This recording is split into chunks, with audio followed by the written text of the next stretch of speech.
네 시어머니는 어디 있냐? 데리고 이제 집에 내려가야겠다. 어머, 자기 시어머니 집에 계셨어? 큰며느리가 당황한 얼굴로 박근종 씨를 안내한 곳은 주방에 붙어 있는 작은 골방이었습니다. 그곳은 박스를 보관하는 창고 같은 곳이었습니다. 박근종 씨가 들어가 보니 방 안에서는 찌린내가 확 풍겨 나와 비위가 상했습니다. 네 시어미 밥은 어떻게 했냐? 먹였지? 너 지금 먹고 있는 거지? 어머니가 워낙에 실수를 많이 하시니까 친구들 가고 난 다음에 드시게 하려고 했었죠. 방에서 실수하시면 안 되잖아요. 박근종 씨는 입을 꾹 다문 채 아내를 욕실로 데리고 가서 씻겼습니다. 아무거나 내가 입는 윗도리하고 바지 하나만 내와. 사연을 듣고 난 후 각자의 의견을 댓글로 남겨주시기 바랍니다. 사연자분에게 큰 힘이 될 수 있습니다. 각색될 수 있고 사연자분의 입장에서 구성될 수 있습니다. 박근종 씨는 올해 7순이 된 남성으로 그의 아내와는 국민학교 2학년 때 만나 60년 넘게 함께 살아왔습니다. 두 사람은 21에 혼인을 했습니다. 박근종 씨의 아내는 55부터 조기 치매를 앓기 시작해 근종 씨는 하루 24시간 아내를 돌보아야 했습니다. 얼마 전 새벽 3시가 넘은 시간, 아내가 잠에서 일찍 깨서 칭얼대자 그는 아내를 안고 달래기 시작했습니다. 결국 마당에 나가 아내를 업고 돌았습니다. 아내는 그의 등에 안겨 금세 진정되었습니다. 그는 아내에게 다정하게 말을 걸며 달랬습니다. 대준이 엄마, 왜 안 자고 이렇게 힘들게 해? 좀 자야 나도 더 잘 수 있지. 지금 새벽 3시 30분이야. 이 사람아, 자네 정신이 멀쩡해야 내가 화도 내고 하지. 아내는 박근종 씨의 등에 얼굴을 묻고 이제 잠이 오는 눈치였습니다. 하지만 새벽 4시면 일어나 마을길과 논을 둘러보는 외삼촌에게 그 장면이 들켜버리고 말았습니다. 외삼촌은 마당이 훤히 들여다보이는 마을 길에서 신새벽부터 고래고래 소리를 지르기 시작했습니다. 세상이 하늘하고 땅하고 땅 맞붙어 버렸어. 아니, 세상이 망하려니까 사내 자식이 노망 들어 정신이 들락날락하는 여편네 예쁘다고 동네 우세스러운지도 모르고 발불출처럼 지 여편네를 업고 마당을 휘집어. 여편네 예쁘면 집안에서 둘이서만 마주보고 너만 예쁘라고. 그의 외삼촌은 가부장적인 데다가 조선시대 사고방식을 가지고 있었습니다. 그의 말은 아픈 마누라를 남모르게 집에서 단둘이만 돌보라는 것이었습니다. 눈꼴 사납게 굴지 말고 남자가 어찌 여편네 예쁜 걸 겉으로 드러내냐는 것이었습니다.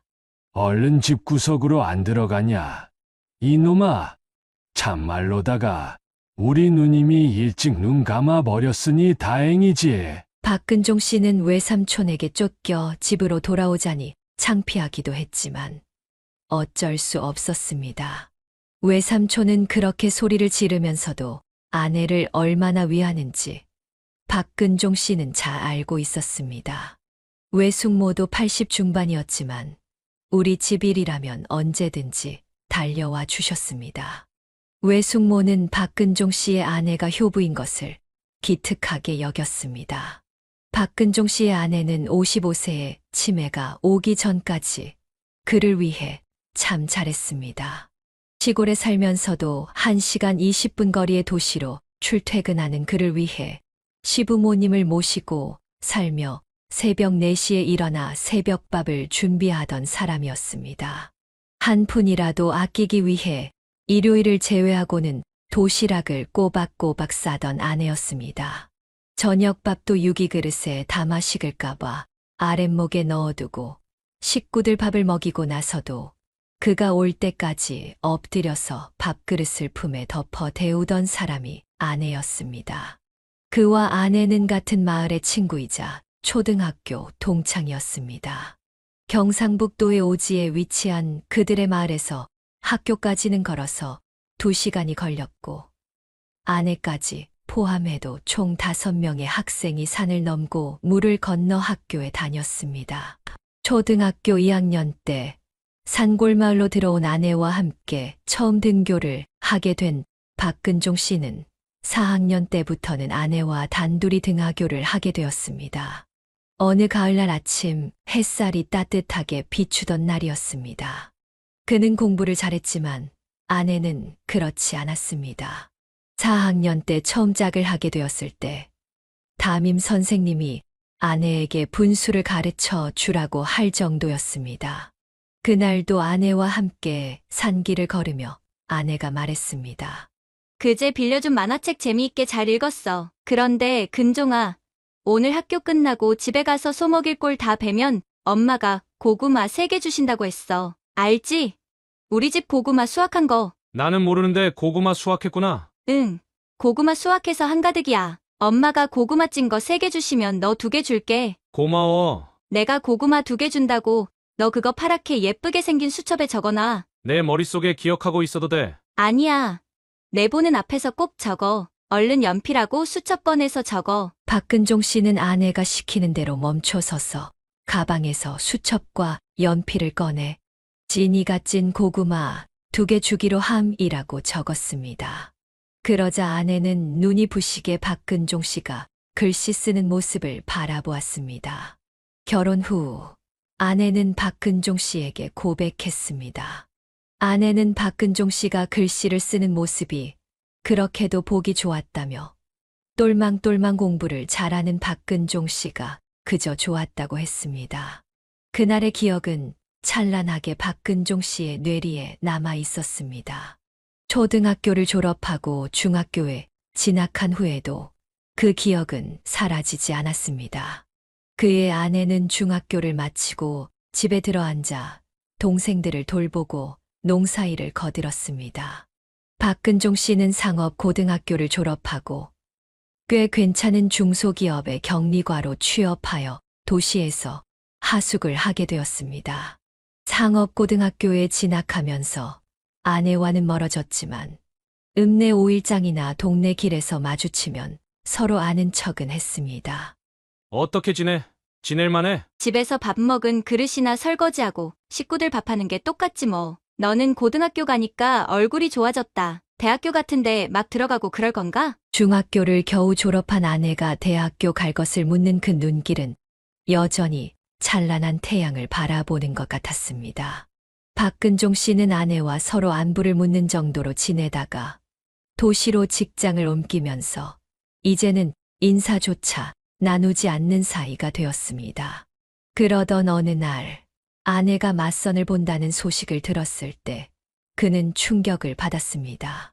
자신이 오래된 여자친구가 다른 남자의 아내가 된다는 사실을 받아들일 수 없었습니다. 급기야 아내를 따로 만날 기회를 잡기 위해 안달복달하기 시작했습니다. 명절이라 아내가 집에만 박혀 있어 얼굴 보기 힘들었지만 잠깐의 기회를 잡아 끌어냈습니다. 너 결혼한다며? 시집 갈 거야? 부모님이 정해주면 가야지 할 수 있나. 이 상황을 납득할 수 없었던 박근종 씨는 아내의 결혼을 막을 방도를 찾기 위해 안절부절 못했습니다. 하지만 그들은 그저 오래된 친구 사이였을 뿐이었습니다. 답답한 마음을 안고 명절이 끝나자마자 하숙으로 돌아갔습니다. 며칠 후 어머니가 위암 진단을 받으셨다는 소식을 회사에서 듣게 되었습니다. 당시에는 암이란 진단이 곧 죽음을 의미하던 시절이었습니다. 어머니의 암 소식은 온 마을에 퍼졌고 사람들은 이제 그 집안에 여자가 씨가 말랐다고 안타까워했습니다. 집에는 할아버지와 아버지 그리고 박근종 씨까지 남자 형제 셋뿐이었습니다. 그때 막내 외삼촌이 박근종 씨를 불러 혼인 의향을 물었습니다. 아무래도 맞으니 고향에서 부모님 옆에 있어야 하지 않겠나? 남자 장가 일찍 들어서 나쁠 것 없지. 내가 장가를 일찍 들어봐서 아는데 남자 장가에 일찍 들어 손해볼 거 하나 없어. 게다가 맞이 아니냐? 응? 네 엄마도 저렇게 골골하고 살림채 쥐어줄 여자가 필요해. 박근종 씨는 그 순간 아내가 떠올랐습니다. 그는 외삼촌에게 진이에게 청혼해달라고 부탁했습니다. 그렇게 박근종 씨와 아내는 결혼하게 되었습니다. 마을 사람들 모두가 축복해주는 결혼이었습니다. 둘 다에게 좋은 혼사였기 때문이었습니다. 박근종 씨는 시간이 지날수록 아내의 매력에 빠져들었습니다. 초등학교 때부터 친구라 모든 것을 안다고 생각했지만 여자로 대하는 것과 친구로 대하는 것은 다르다는 것을 깨달았습니다. 아내는 한 집안의 며느리로, 아내로, 그리고 아이들의 어머니로 모두에게 진국이었습니다. 박근종 씨는 자신이 아내복이 많다고 생각하며 항상 감사하며 살았습니다. 아내가 집안에 들어오면서 살림이 잘 풀리니 아버지가 좋아하신 것은 기본이고 아내가 아들을 3살 터울로 연달아 낳아주니 어머니도 할아버지도 기뻐하셨습니다. 위암 진단을 받으셨던 어머니도 아내 덕분에 오래 사셨습니다. 아버지가 심장이 안 좋아 돌아가신 후 어머니가 치매가 오셨는데 아내는 돌아가시기 전까지 꼬박 4년을 화장실 수발을 다 직접 하였습니다. 그런 아내의 모습을 보며 박근종 씨는 죽는 날까지 엎드려 감사하며 살기로 결심했습니다. 어머니, 이렇게 많이 잡수시면 또 실수하시잖아요. 그러면 애들도 싫어하고 아범도 화내요. 저도 이거 다 드리고 싶어요. 근데 안 돼요. 이것만 잡숫고 말자고요. 아내는 어머니의 식사를 조절하려 애썼습니다. 그러나 근종 씨가 화를 내며 어머니를 못 먹게 하려고 하면 아내는 오히려 반발했습니다. 그날도 박근종 씨는 뉴스에 나오는 범죄자들 이야기에 열을 올리며 아내와 토론을 벌이고 있었습니다. 그는 밖에서 사람들과 어울리는 걸 좋아하지 않았고 집에 와서 아내와 시간을 보내는 것을 유일한 낙으로 삼고 있었습니다. 퇴근할 때면 소주 2병을 사와 아내와 반주를 나누는 것이 그의 작은 즐거움이었습니다. 어머니가 치매를 앓기 시작하면서부터 저녁 밥상 풍경은 늘 같았습니다. 어머니를 아내 옆에 앉히고 박근종 씨는 어머니를 안으며 아내에게 이야기를 늘어놓는 것이 일상이 되었습니다. 아까 들어오다가 버스 기사가 라디오에서 뭐라고 하던데. 아니, 그게 말이 돼. 사람이 사람을 망치로 그려서 야산에 묻는 게 그것도 친구를 말이야.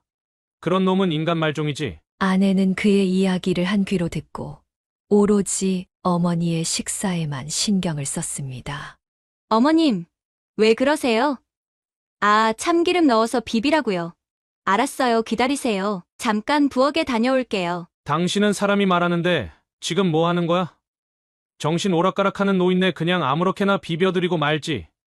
내 이야기나 들어. 당신은 당신 치매 알아 정신 오락가락할 때 우리 아들들이 당신 치매 앓으니까 대충 먹게 하라고 하면 좋겠어? 그러는 거 아니야. 어머니, 기다리세요. 참기름 새로 짜준 거 구수하고 끝내줘요. 내가 그거 비벼드릴게요. 아내는 매일같이 어머니를 씻겨드리며 정성을 다했습니다. 그런 아내를 보며 박근종 씨는 말로 표현할 수 없는 고마움을 느꼈습니다. 그는 매번 새로운 결심을 다지며 자신을 다잡았습니다. 죽는 날까지 아내 앞에서 엎드려 경배하는 마음으로 살기로 결심한 것입니다. 이쯤하게 생각해보면 그는 아내와 신혼 때 부모님이 모두 살아계시고 건강하던 시절이 아니라 어머니가 치매를 앓으시면서도 호강받던 때로 돌아가고 싶었습니다. 그때가 아내가 가장 건강했던 시기였습니다. 시부모와 남편, 자식밖에 모르는 아내의 선한 모습에서 우러나오는 진중하고 깊은 아름다움이 그녀의 얼굴에 피어나던 시기였기 때문입니다. 어머니의 49제를 치르며 박근종 씨는 많은 생각을 했습니다. 아버지나 할아버지가 돌아가셨을 때는 느끼지 못했던 감정이었습니다. 어머니가 생전에 입으시던 옷을 마당의 아궁이에서 태울 때 감나가는 옷이 하나도 없다는 사실에 박근종 씨는 자신의 무력함을 느꼈습니다. 나는 아들도 아니었네. 그저 어머니 모시고 50년 넘게 살면서 도대체 뭘 한 거야? 어머니는 젊은 시절 위암을 앓고도 75세까지 살다 가셨습니다. 그가 가지고 있던 고급 비단 옷이라고는 세월의 흔적으로 변색되고 마모된 두 벌뿐이었습니다. 장신구라고는 생신 때 아우들이 모아 해드린 금 보석함과 금 시계, 금가락지 2개, 통장에는 2,100만 원이 전부였습니다. 사람 한 세상에 남는 게 이게 다인가 싶어 박근종 씨는 눈물을 흘렸습니다. 그때 그는 잠시 제정신을 잃었던 것 같습니다. 꼬박꼬박 월급이 나오는 직장을 그만두고 사업을 하겠다고 나섰으니 말입니다. 그는 아내와 아들들에게 초라한 모습을 보이지 않기 위해 결심한 일이었습니다. 그렇게 박근종 씨는 회사를 그만두고 퇴직금으로 유통사업을 시작했습니다. 당신, 아무 소리 마. 나 이거 꼭 할 거야. 집에서 여자가 잔소리하면 안 되는 게 남자 사업이란 거야. 내가 다 할 자신 있어서 시작한 거니까 입도 떼지 마. 아내의 걱정스러운 눈빛을 애써 무시하며 박근종 씨는 일을 시작했습니다. 늘 그의 결정을 따르던 아내는 설마 그렇게 철저히 실패할 줄은 모르고 어느 정도 믿고 있었습니다. 하지만 사업 시작 후 2년도 안 되어 회사 동료였던 동업자에게 속아 자본금을 모두 잃고 결국 집까지 팔아야 하는 상황에 이르게 되었습니다. 충격으로 근종 씨가 쓰러졌고 그의 사업 실패와 쓰러지는 모습을 본 아내도 쓰러지고 말았습니다. 당시 둘 다 54세였습니다. 그는 강단이 있어 금방 일어났지만 아내는 자리에서 오래 일어나지 못했고 결국 조기 치매에 이르게 되었습니다. 어느 날 그와 아내가 시장에 함께 갔습니다. 그는 자신이 살 물건을 사고 아내는 자신의 물건을 사기 위해 따로 헤어졌다가 칼국수집 앞에서 만나기로 했습니다. 하지만 30분이 지나도 아내는 오지 않았고 1시간이 지나도 오지 않았습니다. 아내는 전날 핸드폰을 수리 맡겨 가지고 있지 않았으니 근종 씨는 그저 기다릴 수밖에 없었습니다. 1시간 30분이 지나자 그는 혼자 칼국수를 먹고 집으로 돌아갔습니다. 예상대로 아내는 먼저 집에 와 있었습니다. 마당에서 열무를 절이고 있는 아내의 모습은 너무나도 평온했습니다. 미안한 기색 없이 멀끔히 쳐다보는 아내에게 박근종 씨는 소리쳤습니다. 왜 전화는 안 해? 미친 거야? 칼국수 사 먹기로 했는데 먼저 와버리면 나는 뭐하라고 거기서 하루 종일 기다리라는 거야? 당신 뭐 칼국수 사 먹고 오는 거야? 나물 놓고 찬밥 비벼서 먹으려고 기다렸구만. 그 일이 시작이었습니다. 아들 둘이 성화를 부려 대학병원에 아내를 데리고 갔더니 조기 치매 진단이 나왔습니다. 정말 하늘이 무너지는 기분이었습니다. 박근종 씨는 그날까지 조기 치매라는 것이 있는 줄도 몰랐습니다. 무엇보다도 자신이 저지른 사업 실패 때문에 아내가 이렇게 된 것 같아 죄책감이 그를 괴롭게 했습니다. 나이 55이면 인생의 한창 때인데 다른 집 여자들은 이제 자식들에게서도 자유로워져 친구들과 산으로 들러다니며 맛있는 음식을 찾아다니고 있을 나이였습니다. 그의 아내는 평생 시부모를 봉양하고 치매 걸린 시어머니를 돌보며 남편과 아이들 뒷바라지에 매진하다가 이제 시간이 자유로워질 즈음에 치매를 앓게 되었습니다. 아내에게 비단옷을 입히고 싶어서 시작한 사업이 결국 아내를 쓰러뜨린 것입니다. 아내의 조기 치매는 초반의 속도가 매우 빨랐습니다. 가장 속상했던 것은 아내가 밥 먹는 방법을 잊어버린 것이었습니다. 밥 한 수저를 먹고 국을 먹고 반찬을 먹는 그 순서 자체가 완전히 사라졌습니다. 박근종 씨가 반찬과 국을 직접 떠서 먹여 주지 않으면 아내는 그냥 밥만 먹고 끝내는 것입니다. 이는 박근종 씨가 하루 종일 아내 옆에 붙어 있어야 한다는 의미였습니다. 사업이 망해 어디서든 다시 일자리를 구해 마트에서 배달 일이라도 해야 했지만 아내가 아침에 눈을 뜨고 잠자리에서 일어나는 순간부터 그의 손길이 필요했기에 아무 일도 할 수 없었습니다. 하지만 하늘이 무너져도 솟아날 구멍이 있다는 말처럼 다행히 첫째 아들이 IT 사업을 시작해 수입을 올리고 있었습니다. 어디서 그런 재주가 나왔는지 청년들끼리 모여서 컴퓨터 프로그램을 개발해 판매하고 있었는데 그 시스템이 일달에 아들 앞으로만 1,000만 원씩 벌어들이고 있었습니다.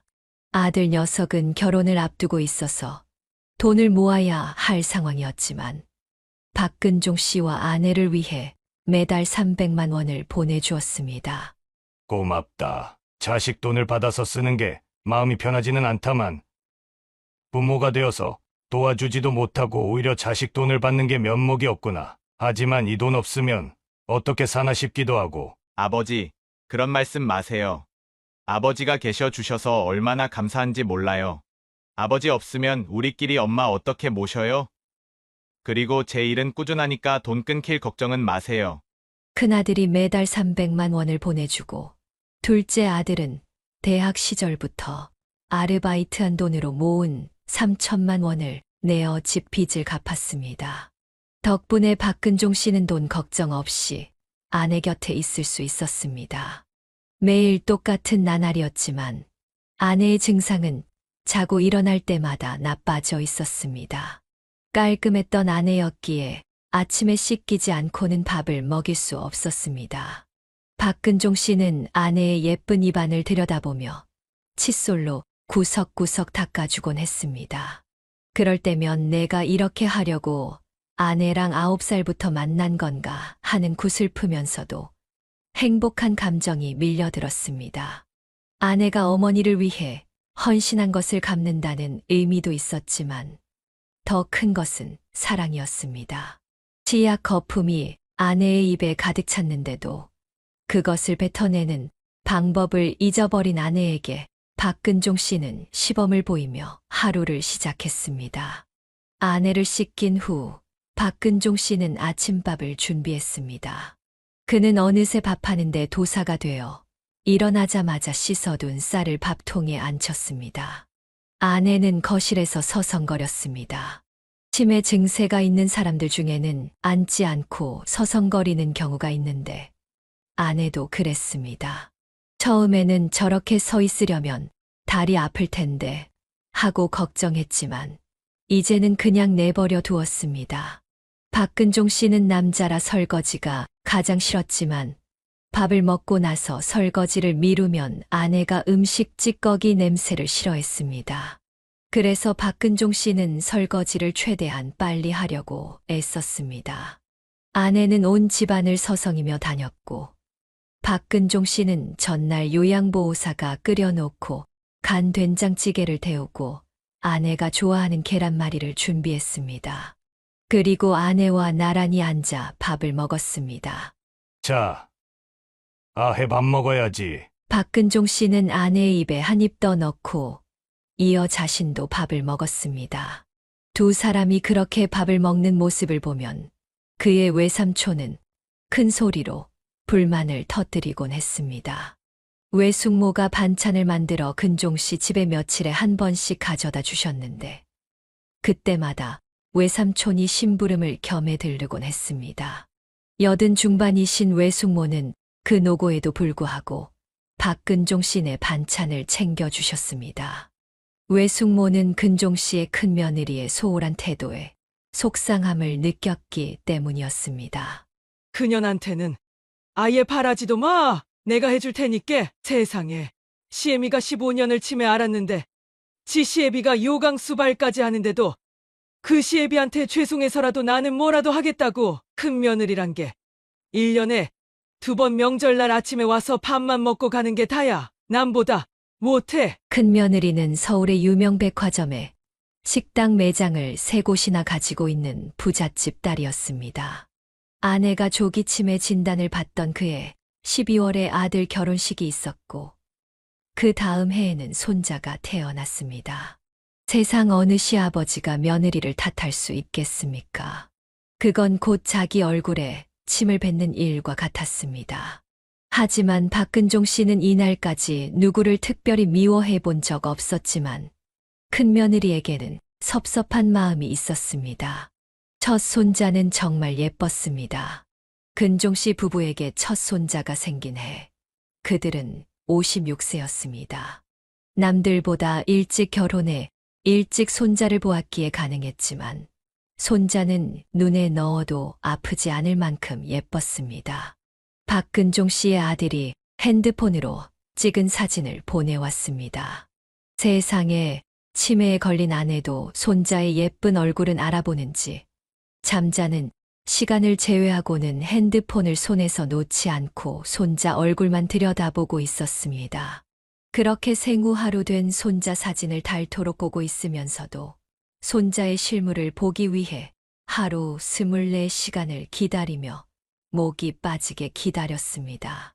그런데도 아들 부부는 산후조리 50일이 끝나고 한 달이 넘도록 와 보라는 말을 하지 않았습니다. 기다리다 지친 박근종 씨가 전화를 걸었더니 곧 100일이니 그때 서울로 오세요. 라는 말밖에 없었습니다. 100일 되는 날 아들 부부는 무슨 호텔 식당을 빌려서 양가 가족만 모여 작은 행사를 했습니다.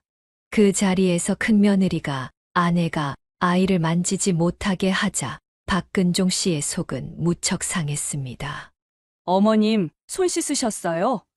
어머니가 화장실도 제대로 못 가시니까 제가 찝찝해서 그래요. 그러니까 다음에 집에서 뵐 때 잠깐 안아보세요. 아내는 며느리가 왜 아이를 안게 하지 않는지 이유를 짐작하지 못하고 목이 타고 애가 타서 두 팔을 벌려 아기를 부르기만 했습니다. 근종 씨는 성질 같아서는 아내를 데리고 집에 가고 싶었지만 가족 행사에서 어른으로서의 체면을 구길까봐 참기로 했습니다. 그 이후로도 큰며느리는 아이를 데리고 되도록 오지 않으려 했습니다. 외숙모님의 말씀처럼 큰며느리는 1년에 딱 2번 명절 아침에 와서 밥 한 끼를 같이 먹고는 누가 쫓아오기라도 하듯 아들을 부추겨 서울로 돌아가곤 했습니다. 친구들이 말하기를 아들 자식은 장가 보내는 순간 며느리의 남편일 뿐이라고 하더니 정말 그 말이 맞았습니다. 그래도 생활비를 꼬박꼬박 보내주는 걸 감사하게 여기며 살기로 했습니다. 둘째 아들은 오랫동안 연애만 하는 여자친구가 있는데 둘 다 비혼주의라며 결혼은 하지 않고 연애만 하겠다고 했습니다. 둘째 아들도 착하기는 하지만 아들 자식들은 딸 자식 같지 않아서 있는 듯 없는 듯 했습니다.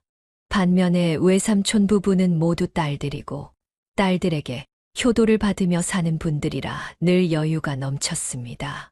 외삼촌 부부는 박근종 씨가 정신적으로나 육체적으로 힘들게 사는 것을 늘 안타깝게 여기며 자주 살펴보러 오셨습니다. 어느 날 외삼촌 대신 반찬을 직접 가져오신 외숙모와 이런저런 이야기를 나누고 있었습니다. 대화에 정신이 팔려 참외를 먹던 아내가 갑자기 바지를 내리고 실수를 한 것을 박근종 씨는 보지 못했습니다. 아내는 실수를 하고 나서도 느낌상 창피한 것은 아는지 혼자서 화를 내고 있었습니다. 박근종 씨는 그런 아내를 보며 속이 상했지만 정신없는 와중에도 아내를 달래기 위해 애쓰며 오버를 했습니다. 박근종 씨는 아내를 부여잡고 아내 볼에 쪽쪽 소리를 내며 뽀뽀를 퍼붓기 시작했습니다. 당신이 뭔 짓을 해도 예쁘고 사랑합니다요. 그런 두 사람의 모습을 보며 외숙모는 눈물을 훔쳤습니다. 그게 바로 사랑의 힘이었습니다. 아내가 뭘 하든 눈살이 찌푸려지지 않는 그 마음이 바로 사랑이었습니다. 박근종 씨도 자기가 아내를 이렇게 사랑하는지 몰랐는데 아내가 조기 치매를 앓기 시작하면서 이상하게 아내가 더 좋아지기 시작했습니다. 처음으로 자기 자식이 생겼을 때를 떠올렸습니다. 그 작은 생명체가 온전히 박근종 씨만 믿고 세상에 나와서 포대기에 쌓여 있을 때 자신과 아내 말고는 믿을 사람 하나 없는 그 생명체가 어찌나 애틋하고 걱정되고 사랑스럽고 예쁘던지요. 그래서 나를 믿고 세상에 나온 내 새끼를 위해 박근종 씨는 수십 년 동안 새벽에 일어나 씻고 출근하며 살 수 있었던 것 같았습니다. 그 아이를 벌어먹여 살리기 위해서였죠. 마찬가지로 이 세상에서 믿을 사람은 오직 자기뿐이라 여기는 아내가 이제는 자식처럼 사랑스럽게 느껴졌던 것입니다. 한 번은 증명사진을 찍을 일이 있어 아내를 데리고 사진관에 갔는데 사진관 사장님이 촬영 자세를 잡아주려고 아내의 고개를 살짝 바로잡자 아내가 깜짝 놀라며 그 손길을 막았습니다. 그런데 박근종 씨가 고개를 바로잡아주자 아내는 순순히 있었습니다. 나는 만져도 되고 다른 사람은 안 돼. 박근종 씨가 이렇게 물었지만 아내는 일절 대답 없이 멍하니 먼 곳을 바라볼 뿐이었습니다.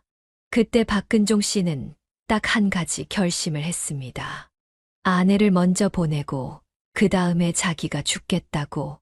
나 자신을 위해 오래 살기를 바라지 않으니 부디 아내보다 하루라도 더 오래 살게 해주세요. 박근종 씨는 이렇게 기도했습니다. 자식들이 효자라서 며느리가 효부라서 아내를 케어해 줄 리는 만무했으니까요. 그놈들은 죽었다 깨어나도 그건 못할 일이었습니다. 그런 기도를 해서였을까요? 어느 겨울날 영하 14도쯤 되는 날씨에 자고 일어나 마당에 나가다가 갑자기 가슴에서 목까지 치밀어 오르는 통증에 어금니까지 마구 흔들렸습니다. 이대로 죽는 건가 은 가슴 통증이 밀려왔습니다. 너무 아파서 이대로 죽을 것만 같은 극한의 고통이었습니다. 마침 이웃에 사는 통장이 서류를 전해주려고 왔다가 박근종 씨를 보고 119를 불러줬습니다. 병원으로 가 응급처치를 받고 심근경색이라는 진단을 받았습니다. 이후로는 조심하며 생활해왔습니다. 퇴원하고 집에 돌아오자 아내는 사람이 가고 오는지 죽는지 사는지도 모르고 서성이며 창밖을 바라보고 있었습니다. 박근종 씨는 내가 이러다 자다가도 갈 수 있는데 이 여자를 어찌해야 하나. 그는 이런 생각이 들었습니다. 집을 팔아 절에 시주를 하고 절 뒷방을 얻어 살까?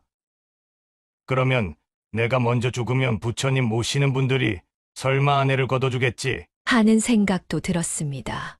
저 여편 내가 너무 오래 살면 그것도 문제잖아. 그럼 지금부터 아무도 눈치채지 못하게 먹는 양을 조금씩 줄여서 둘이 서서히 같이 죽어야 하나? 박근종 씨는 이런저런 생각을 해보았습니다.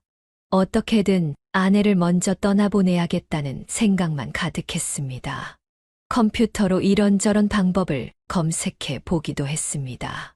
심근경색은 정기적으로 검사를 받아야 해서 병원에 갈 때마다 요양보호사에게 부탁해 하루 반 정도 집에 있어 달라고 부탁하며 일을 진행했습니다. 그런데 어느 날은 도저히 아무도 와줄 수 없는 상황이 생긴 것입니다. 큰아들에게 부탁을 했습니다. 대준아, 하루쯤은 어미가 내 엄마를 좀 봐주면 안 될까 싶다. 한 번도 안 해봐서 어색하고 싫겠지만 요즘은 얌전하니까 괜찮을 거야. 그리고 화장실은 미리미리 가게 하면 큰 실수는 안 할 거야. 며느리는 오만상을 찌푸리고 있었지만 그는 아내를 아들 집에 들여보내고 병원에서 검사를 받기 시작했습니다. 하지만 마음이 편치 않았습니다. 이 여자가 밥은 제대로 먹었나? 전화해보고 싶었지만 그러면 꼭 체크하는 것 같을까봐 못했습니다. 검사를 3개 남겨두고는 중도에 포기하고 아들 집으로 들어갔습니다. 집은 왁자지껄했습니다.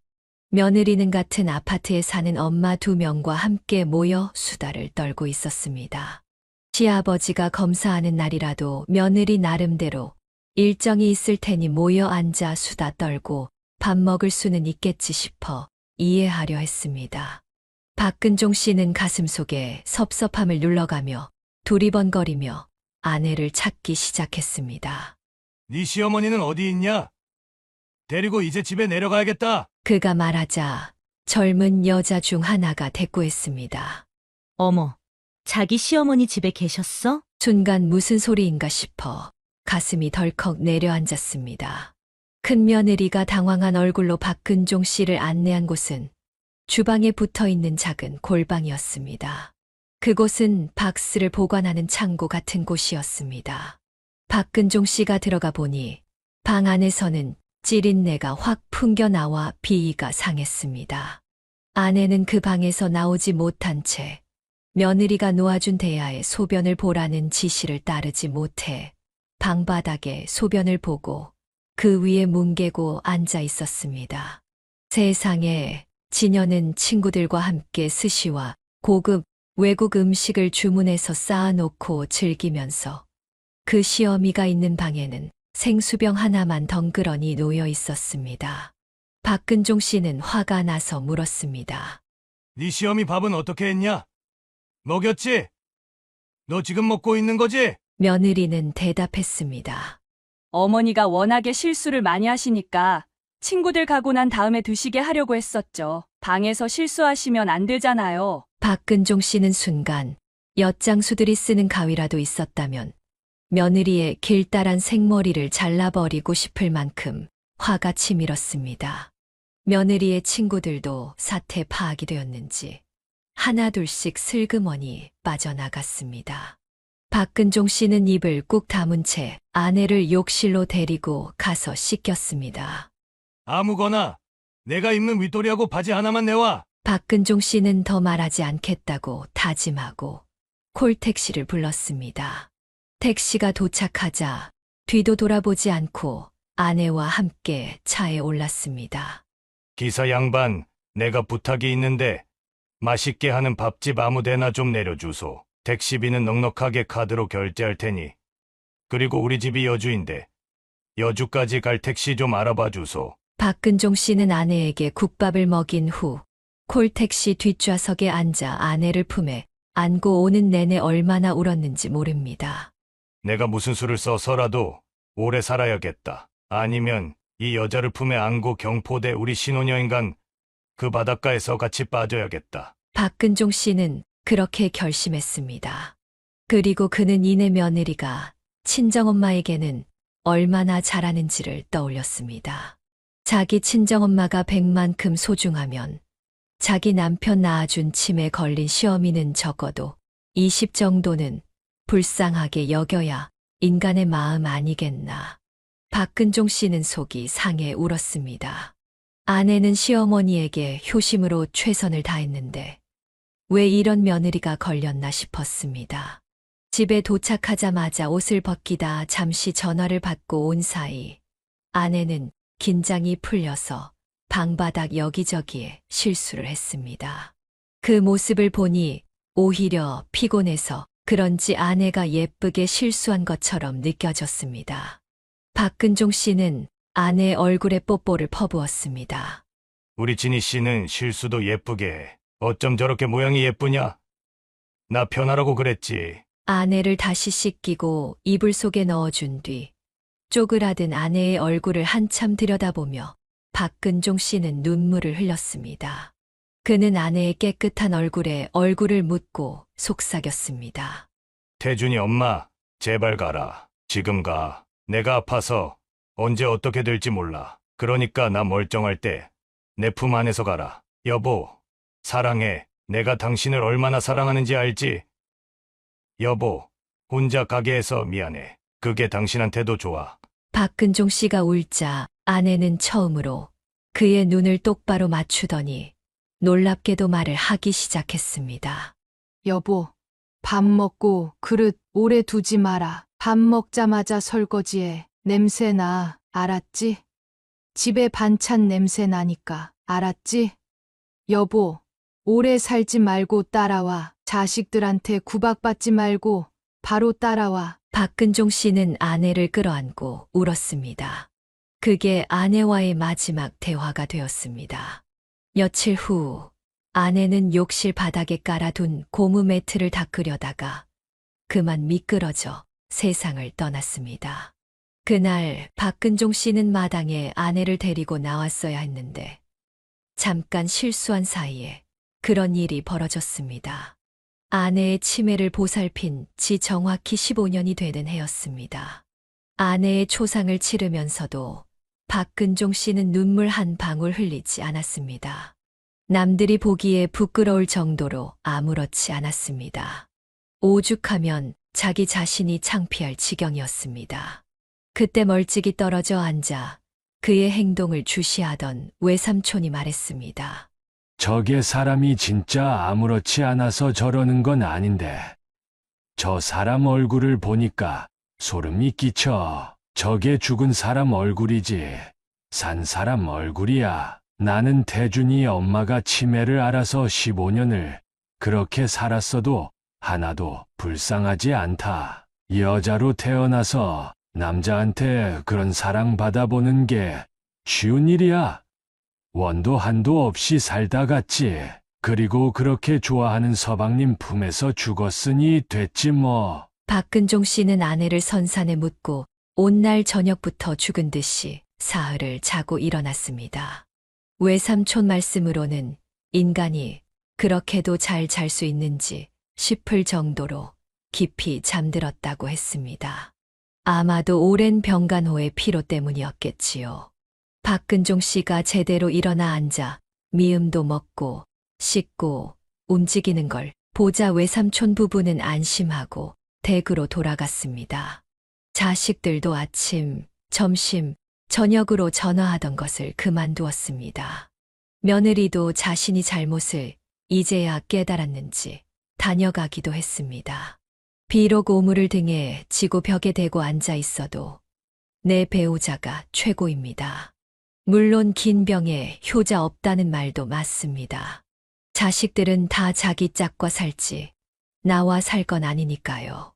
그때부터 박근종 씨는 아내가 사라진 집의 적막을 견뎌야 했습니다. 읍에 있는 큰 슈퍼에서 늦게까지 있다가 컴컴한 집으로 돌아올 때 불 꺼진 아무도 없는 집에 들어가는 것이 그리도 서늘하게 사람을 시리게 하는지 처음 알았습니다. 아무도 없는 집에서 아내와 평생 같이 자던 안방에 혼자 앉아 있는 자신을 견딜 수 없었습니다. 박근종 씨는 그제야 깨달았습니다. 자신이 새끼를 낳고 그 새끼를 벌어먹여 살리기 위해 죽어라 출퇴근했던 것처럼 아내가 병이 들어 자신을 의지한 것이 아니라 자신이 병든 아내를 의지하며 살아왔다는 것을 말입니다. 그의 의지처가 사라지자 삶은 초조하고 불안한 날들로 변했습니다. 앉을 수도 없고 서 있을 수도 없어지자 박근종 씨는 아내처럼 서성이기 시작했습니다.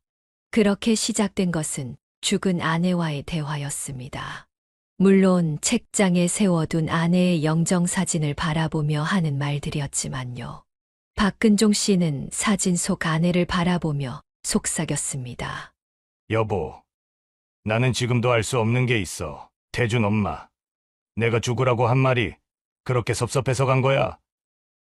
내가 진짜 당신이 미워서 그랬겠어? 내가 심장이 안 좋다잖아. 괴로워서 그랬다고. 그러면 사진 속의 아내가 답을 해주는 듯 했습니다. 내가 왜 몰랐겠수. 당신 괴로워서 그런 거. 나보고 걱정돼서 그런 거. 그걸 몰라 내가? 내가 당신 속을 10번은 들어갔다 나온 사람인데. 박근종 씨는 대답했습니다. 그럼 왜 간 거야? 그 말하고 사흘 후에 갔잖아. 그러자 사진 속 아내의 목소리가 다시 들리는 듯 했습니다. 여보, 그건 그런 게 아니야. 박근종 씨는 혼잣말처럼 물었습니다. 당신, 거기서 살만하니? 이제 정신이 맑아? 왜 대답을 안 해? 이런 거 물으면 꼭 대답을 안 하고 넘기더라. 박근종 씨는 아내와의 이 대화를 속으로 되뇌며 살아갔습니다. 그의 말은 사실 환상 속의 대화였지만 그에게는 너무도 실제 같았습니다. 그는 그렇게 살아가고 있었지만 동네 사람들은 그를 이상하게 바라보기 시작했습니다. 동네 사람들은 박근종 씨를 보고 오늘은 정신이 맑아 보이시네요. 식사는 어디서 하셨어요?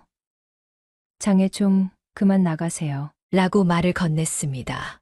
자식들은 한 달에 한 번 오던 방문을 2주에 한 번으로 늘렸고 아내의 요양을 도와주던 요양보호사도 다시 오기 시작했습니다. 외삼촌과 외숙모는 아침, 점심, 저녁으로 박근종 씨를 찾아오며 신경을 썼습니다. 외삼촌은 말했습니다. 근종아, 너도 치매가 온 것 같아. 엄마의 아내, 이젠 너까지 치매라니. 이 사람아, 죽은 여편네가 그렇게 예쁘면 예쁜 거지. 따라 죽으려고 치매 걸린 거야. 정신 똑바로 차려. 박근종 씨는 어느 날부터 사람들의 말이 잘 들리지 않다가도 가끔은 귀에 쏙쏙 들어오는 날이 있었습니다. 외삼촌의 말에 의하면 5일장이 서는 날이면 박근종 씨는 은으로 된 돗자리를 옆에 끼고 시장에 나가서 과일 파는 가게 앞에 돗자리를 펴고 앉았습니다. 거기 참외 좀 주소. 우리 집사람이 참외를 좋아하는데 임신했어요. 참외 좀 가져다 주게. 과일 가게 주인은 장사를 해야 하니 빨리 보내려고 비닐봉지에 참외를 담아 건넸습니다. 박근종 씨의 자식들은 그 시장에 가서 참외 값을 치렀습니다. 또 요양보호사가 차려놓은 밥을 보자기에 싸서 집 뒤 선산으로 올라가 아내 무덤 앞에 앉아 밥을 먹는 날이 잦아졌습니다. 박근종 씨는 수저에 밥을 떠서 무덤에 대고 말했습니다. 이런 행동이 3달 이상 이어지자 자식들은 박근종 씨를 요양원에 보내기로 합의했습니다. 금요일 아침 2 아들이 차를 타고 집 앞에 도착했고 며느리와 15살, 13살 된 손자들까지 모두 모여 박근종 씨를 요양원으로 데리고 갔습니다. 집을 떠나기 전날 외삼촌과 외숙모가 찾아와 박근종 씨의 옷을 가방에 꾸렸습니다. 근종아, 이제 거기 들어가면 우리는 영영 이렇게 다시는 같이 못 살 테니까 내가 요양원에 들어가지 않는 한 말이야. 또 이렇게 같이 살 날이 있겠어? 나 시집 와서 67년, 조카 3살 때 봤는데 참 사람 한 세상 참 잠시 잠깐이야. 근종아, 마누라 뒤치다거리 하느라 고생 많았어. 오래 속 썩이지 말고 빨리 떠나가면 자네가 예뻐 죽는 자네 마누라 기다리고 있을 거야. 외삼촌과 외숙모는 박근종 씨가 떠나는 날 아침 큰아들 차에 오르는 박근종 씨의 허리춤을 붙잡고 오열했습니다. 요양원 로비에 앉아 아들들이 수속을 마치는 걸 지켜보던 박근종 씨는 건너편 소파에 10살쯤 많아 보이는 노인과 그 자손들이 우글거리는 모습을 보았습니다. 그 집도 아마 노인을 입원시키려는 것 같았습니다. 30대로 보이는 젊은 남자가 터울이 얼마 나지 않는 2 아들을 돌보고 있었습니다. 아들 2을 키우는 것이 얼마나 힘든지 알고 있는 박근종 씨는 그 모습을 보며 젊었을 적 자신의 모습을 떠올렸습니다. 어느 해 겨울 영하 20도 가까운 날 박근종 씨는 감기 몸살로 몸이 무거워 새벽에 눈을 떴습니다. 회사에 나갈 수 없을 것 같아 이불 속에서 일어나지 못하고 있는데 돌된 작은 아들이 엉금엉금 기어와 볼을 부볐습니다. 박근종 씨는 회사에 출근하지 않으면 안 된다는 생각에 자식을 먹여 살려야 한다는 마음으로 온몸이 쑤시는 것을 참으며 자리를 털고 일어났던 기억이 떠올랐습니다. 박근종 씨는 갑자기 그 젊은이에게 한마디 건넸습니다. 그 젊은 양반, 아들 2놈 키우면서 먹고 사는 게 녹록지 않지. 더 살아봐. 지금이 좋을 때야. 박근종 씨의 말을 들은 사람은 젊은 아버지가 아니라 작은 아들이었습니다. 평소 섬세하고 다정했던 작은 아들은 아버지의 말뜻을 알아차렸는지 갑자기 일어나 안내데스크로 갔습니다. 죄송합니다. 오늘 입원하기로 한 박근종 씨 입원 취소하려면 어떻게 하죠? 집으로 돌아가실 겁니다. 그 장면을 본 큰아들도 일어나 아버지를 부축하며 말했습니다. 아버지 갑시다. 집으로 갑시다. 외삼촌과 외숙모가 영화보다 더 울고 짜는 모습을 보며 머쓱해할 만큼 박근종 씨는 그날 오후 4시에 집으로 돌아왔습니다. 동네 이장이 소식을 전했는지 도착한 지 15분 만에 헐레벌떡 내려온 외삼촌은 두 아들에게 역정을 냈습니다. 박근종 씨는 그렇게 다시 집으로 돌아왔습니다. 요양보호사는 한 명이 오고 비혼주의였던 작은 아들이 결혼을 했습니다. 20년 동안 바라봤던 여자친구가 먼저 결혼하자고 제안했다고 합니다. 작은 아들은 그렇게 아내와 함께 박근종 씨의 집 옆에 작은 전원주택을 짓고 살게 되었습니다. 박근종 씨는 작은 아들 부부와 일주일에 5번 오는 요양보호사, 90이 다 되어가는 외삼촌 부부에게 의지해 살아가고 있었습니다. 그리고 작은 며느리가 임신을 했습니다. 나이 45세 아이를 가질 줄 몰랐지만 작은 며느리는 아이를 가지게 되었습니다. 박근종 씨는 홍시를 좋아하는 작은 며느리를 위해 시장에 가서 홍시를 사왔습니다. 아줌마, 홍시 좀 주소. 우리 작은 며느리가 임신했는데 홍시를 좋아해요. 홍시를 사와 며느리에게 주면 며느리는 맛있게 먹고 값은 작은 아들이 치렀습니다. 큰 며느리는 요즘 몰골이 말이 아니었습니다. 그토록 잘 받들었던 친정엄마가 치매로 벽에 칠을 하고 다니기 시작했기 때문이었습니다. 시어머니에게는 그렇게 차가웠던 큰 며느리가 친정엄마에게는 잘하느라 애를 쓰고 있었습니다. 여기까지가 박근종님의 사연이었습니다. 아내를 진심으로 사랑한 박근종 씨가 대단하게 느껴집니다.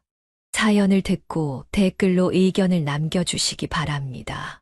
사소한 의견일지라도 사연자분에게는 큰 힘이 됩니다. 노골적인 악성 댓글은 사연자분에게 상처가 될 수 있으니 삼가주시기 바랍니다.